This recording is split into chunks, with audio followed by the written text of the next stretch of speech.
सुंदरनगर की कपाही पंचायत के डोडमा गांव में चल रहा टावर लाइन का विवाद थमने का नाम नहीं ले रहा है। हालांकि प्रशासन और टावर लाइन ट्रांसमिशन के उच्च अधिकारियों और प्रभावितों के साथ ही बैठक में आगामी आदेशों तक कार्य रोकने को लेकर सहमति बनी, लेकिन टावर लाइन शोषित जागरूकता मंच ने इसे नकारते हुए साफ कर दिया है कि गाँव में घरों के ऊपर से जारी तारों को बिना हटाए उनका आंदोलन किसी भी रूप में समाप्त नहीं होगा।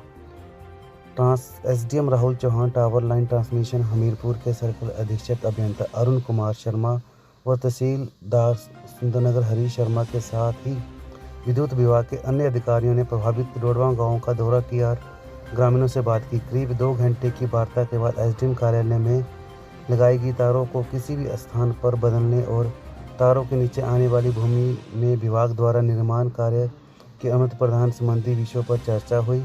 निर्णय लिया गया कि जब तक उपर्वत विषयों पर विद्युत विभाग के आला अधिकारियों से चर्चा कर कोई सकारात्मक कार्रवाई नहीं होती, तब तक तारों को बिछाने के कार्य को रोक दिया जाएगा। विभागीय निर्णय के बाद इस संबंध में आगामी कार्रवाई की जाएगी। उधर दूसरी ओर टावर लाइन शोषित जागरूकता मंच के राष्ट्रीय संयोजक रनीश ठाकुर और संघर्ष समिति के अध्यक्ष सत्येंद्र शर्मा प्रशासन के इस प्रस्ताव से सिरे से नकार दिया है। उन्होंने कहा, प्रशासन जब तक प्रभावित गांव के ऊपर डाली जा रही तारों को नहीं हटाता तब तक उनका आंदोलन जारी रहेगा। उन्होंने प्रशासन द्वारा जिस बैठक में प्रभावित ग्रामीणों उपस्थित होने बारे दर्शाया गया, वे बैठक में थे ही नहीं। इस बैठक के संबंध में उनकी जानकारी नहीं है। सर, विभाग ये कार्य कर रहा है, ये हमारे जो डिपार्टमेंटल प्रोसीजर जो रूल्स हैं उनके मुताबिक ही किया जा रहा है, लेकिन कुछ गांव वालों की कुछ थोड़ी समस्या हैं जिनको हम प्रशासन के से मिलके उनका समाधान निकाल रहे हैं। जैसे भी जो समस्या का जैसे समाधान निकल वैसे ही हमारा कार्य चलेगा।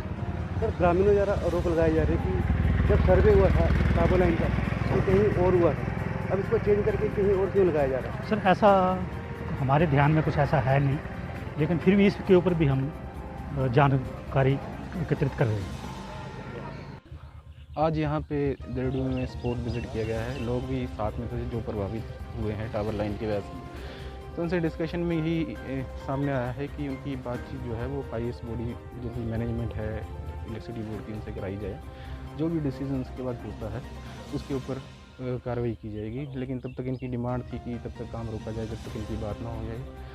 तो उसके लिए इनको कहा गया है कि फ़िलहाल मैनेजमेंट से जब तक बात नहीं होती है तो 1-2 दिन के लिए काम रोक लें। फिर मैनेजमेंट से बात हो जाती है तो उसका जो डिसीजन होगा फिर उसके ऊपर कार्रवाई की जाएगी। ये बिजली विभाग के जो अधिकारी शिमला से बैठकर हमारे इन अधिकारियों को धमकाते हैं, फोन करके उनकी सबकी डिटेल, कॉल डिटेल निकाली जाए, उन सबके फोन जांच किए जाए। क्यों धमकाते हैं हमारे अधिकारियों को, क्यों इस प्रकार से गलत आदेश करवा के जनता को तंग कर रहे हैं? हम अक्सर यहाँ पे इस समस्या के निवारण के लिए आए। हमें तारे नहीं चाहिए, हमें बिल्कुल तारे नहीं चाहिए। और इस सारे मामले की जुडिशियल इंक्वायरी मुख्यमंत्री प्रदेश तुरंत, तब तक हम आंदोलन वापस नहीं लेंगे जब तक इसमें जुडिशियल इंक्वायरी सिटिंग हाईकोर्ट के माननीय उच्च न्यायालय के किसी सिटिंग जज से इंक्वायरी की जाए। क्योंकि इन अधिकारियों की इंक्वायरी करना पुलिस के बस की बात नहीं है। उनको बहुत से तथ्य उनके हाथ नहीं लगेंगे। तथ्य हम उपलब्ध करवाएंगे, तथ्य बहुत से मौजूद हैं, लेकिन हम इस समस्या का निवारण चाहते हैं, हल चाहते हैं। उन हलों पर जो सरकार जो है वो जनता की तुरंत आवाज सुने। हम रात को ठंड में यहाँ पे बैठ रहे हैं, ठंड में यहाँ पे सो रहे हैं, हम यहीं सोएंगे। हमारी सरकार है, हम आपसे सवाल करेंगे।